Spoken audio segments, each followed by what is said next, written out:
Yeah, okay. Thank you so much. At the outset, I would like to thank Dr. Mohit for including me in this IC, and Dr. Dilpreet Singh also. Best wishes for his relative. And today I would be speaking to you all on how to avoid biometry errors. We've already seen how we need to be more careful in our clinical examination so as to prevent any errors in the pre-operative phase. The next most important step is the biometry, and today we need to see where are the sources of error and how we can avoid it. So the errors could be in measurements of keratometry or axial length, and axial length is more important than keratometry because the quantum of error gives rise to a greater margin, and that is why we have to be extra careful, but both of them are equally important. IOL formula errors, there could be manual errors of maybe mislabeling an IOL, or transposition errors, or taking up the wrong patient with the wrong name. There could be special situations like extremes of axial lens, posterior staphyloma in high myopia, post-refractive surgeries, and post-silicone oil, which we will be all touching upon. So in the preoperative biometry, what we want to target is extreme precision and accuracy in all these areas. Now, when you're talking about keratometry, we may use an auto-K, we may be using optical biometry, topography, and pentacam also in specifically in premium IOL patients like toric IOLs and multifocal IOLs. What is important is to know that not all K readings are equal. So you may not be able to get the same reading in every instrument, but we need to correlate and see that they are correlating and repeat the measurements so that you get reproducible measurements. The closer you go to the center, the more accurate is the reading. You may have different readings and different measurements from different instruments because the place and the point at which they measure is different. So there are a few tips. So first of all, your machine should be calibrated and you should check for its accuracy. Use a dedicated single instrument that is known to be accurate. Most of these cataract patients may be dilated already when you see them. See that you do a biometry on a virgin eye before any kind of dilating drop or anesthetic drop has been put in the eye. Ensure that the patient has a good tear film, there is no ocular surface disorder. Take an average of 3 readings, including the axis. So if there is a very flat cornea or if it's a very steep cornea, then it's best to be rechecked by another technician. In case the keratometry is less than 40, be sure to ask the patient about history of refractive surgery and do a topography to look for any central flattening. Repeat if the difference between the two eyes is more than 1.5 diopters. I would say even 1 diopter. And if there is a scarred cornea, use the fellow eye or average the results and correlate with topography.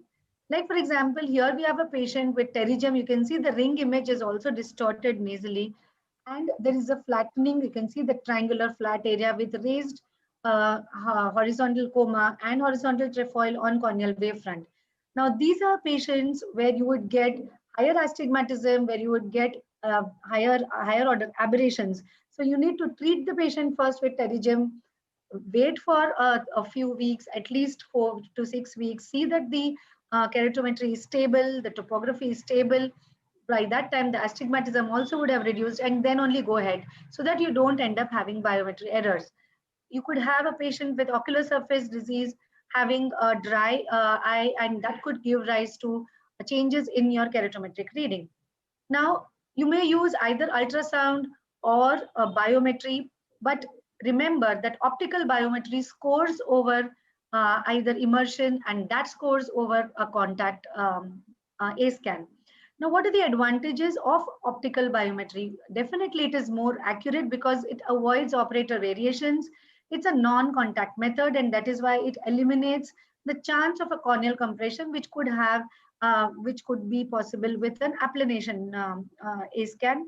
And it measures to the center of the macula. We'll see in the next slide how it is different. So here to the right, you have the IOL master, which measures up to the RPE. Whereas with the ultrasound, it will measure only up to the ILM. So there is bound to be a little difference in the axial length also, the A constant is going to be different in both the ultrasound as well as IOL master. So be sure to check the IOL power depending on what mode you're going to use. Now, if you're using an ultrasound biometry, remember that there would be an accuracy of 0.1 millimeters. The values would be slightly longer with the immersion compared to the contact method. So how will you know whether your A scan is perfect? So basically, you will know if your A scan is perfect if these lines are perpendicular. Like for example, you have equal height double corneal peaks here. You have 5 sharply rising echoes like this. Then you have the retinal spike, the scleral spike, and then the descending orbital fat. And there is a reproducibility in these readings. Now, gone are the days when we were doing the contact A scan. That should be definitely avoided. Immersion could be done, but optical biometry is always preferable. But in cases where even the swept source OCT of the IOL Master 700 may not pick up, just in say 10% of cases, we may still need to depend on the immersion biometry. So what are the potential sources of error if you're using still the contact method? Remember, if 1 millimeter of corneal compression can give rise to a large error, and longer the eye, you may get a 1.75, and shorter the eye, you may get as high as 3.75 diopters. So definitely that needs to be taken care of. There could be other sources of error like fluid excess, misalignment, poor fixation, and you may choose an inappropriate eye type.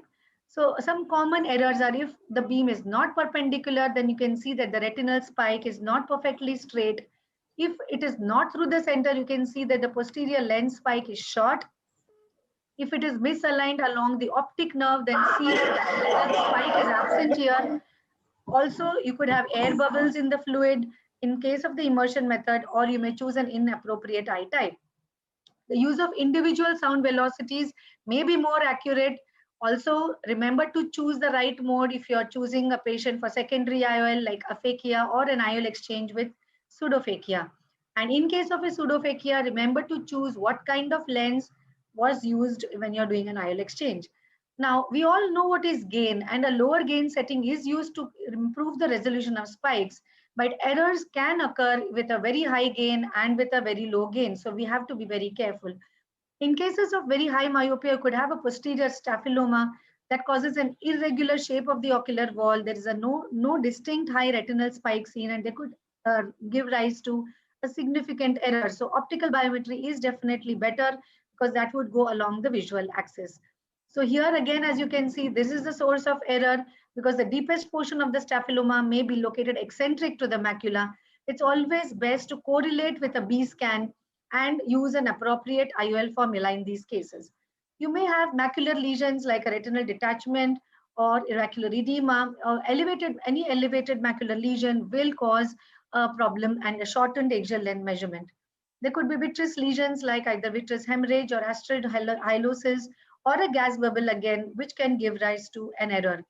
Now, in case of patients with silicone oil, remember that the sound velocity in silicone oil is lesser, and this low sound velocity can result in sound attenuation and difficulty in identifying retinal spikes.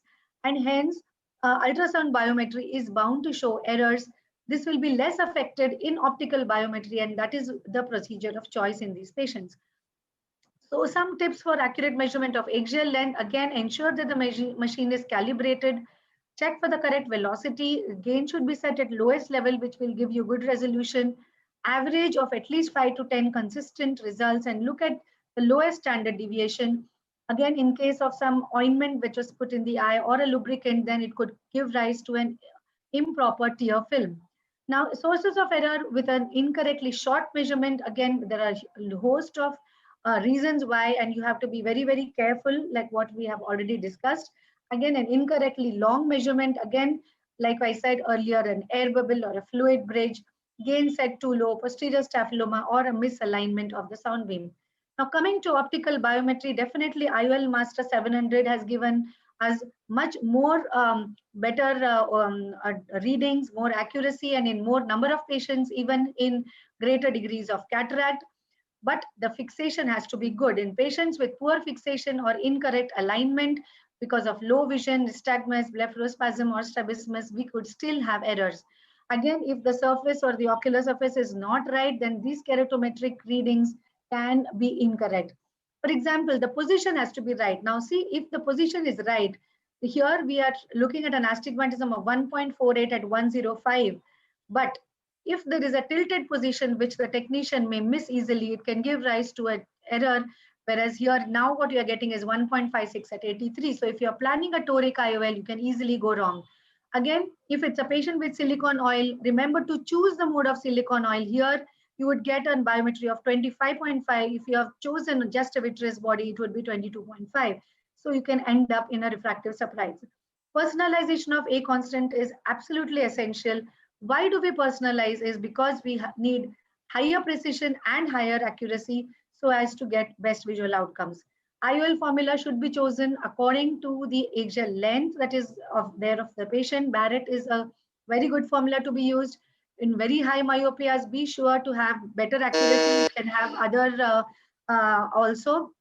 Then just going through certain other special situations in keratorefractive surgery, you have ASCRS online calculators, IGIS L, Barrett True K. Remember to choose the right formulas.